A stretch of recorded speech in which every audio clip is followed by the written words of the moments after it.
Okay, number 4. Don't put our interest above their interest. Philippians 2:3-4 says, "In humility value others above yourselves, not looking to your own interests, but each to the interests of others." Okay, so how do we apply that to mentoring the next generation? Well, basically, to explain it, let me tell you a story about a time God kind of smacked me upside the head to get my attention about this issue. I have a lot of Facebook friends who are youth pastors, and in the Pendle district, well, actually in all AG, they have what they call fine arts. It starts off as sectional, I think, then they go to district fine arts, and if you do good there, they send you to national fine arts. And it's just a great way to get the youth and the teens involved. I think it was 2 years ago, a youth pastor friend put up a video of a young guy in his church was doing an urban dance category. And I sat there and watched it. I honestly thought, my first thought was, are you kidding me? This is what they're encouraging guys in church to do? Urban dance, and that's not really a manly thing.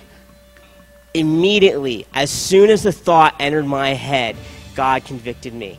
And he smacked me upside the head and he said, who are you to criticize how this young man chooses to worship me? Who are you to say his heart is not in the right place and what he's doing is wrong? He's doing it to worship me, to show his devotion to me, and who do you think you are, and how do you think you're going to reach men if that's your attitude? And I was convicted, and it broke my heart, and I immediately repented of this horrible attitude. A couple weeks later, I was reading this book. It's called You Lost Me. Excellent book, has a lot of good information about how youth are leaving churches. I'll be honest with you, it is a hard book to read. It's written by somebody from the Barna Group, which does a lot of the polling and surveys, so it's full of statistics. You don't want to read it before bed. It's hard to get through, but it has a lot of really good information in it. But one point it made is that past generations of men have been very into sports and outdoors and hunting and fishing and football and things like that.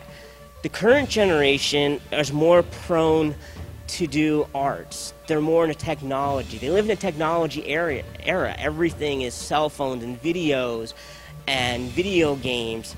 Guys are more likely to do fantasy football or play Madden leagues than they are to go and play football on their high school team nowadays.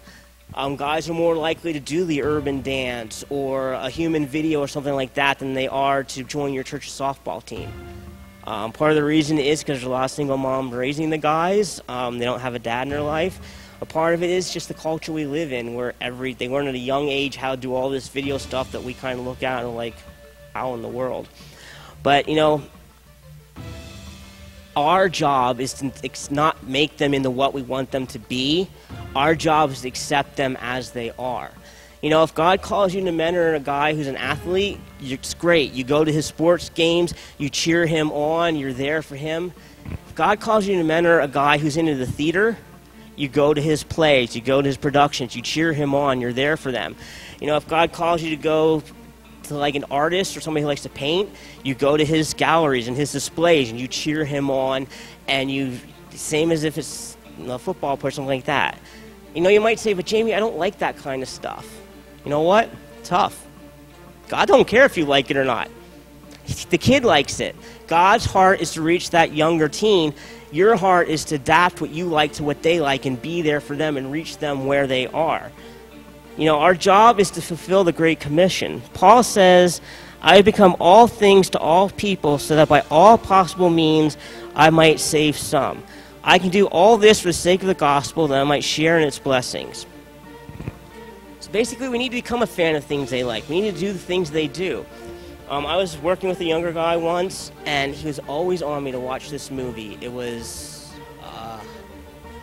Nacho Libre? He's like, you gotta watch it. It's the best movie. It's so funny. And it's not really my speed. I'm more of the Rocky. I can practically recite every Rocky movie. I'm the John Wayne. You saw in the video up there, that's my jam, the Marvel movies, stuff like that. But he really wanted me to see this, so I watched it. And we watched it together, and we were joking around about it. And anytime I saw him, he'd quote lines from the movie. Just by me watching this honestly stupid movie with him, it made a connection with him that he saw that I cared enough about him to watch something I didn't want to watch. And that's kind of what we're talking about today. It's not about us. It's what's going to do the best to reach the next generation.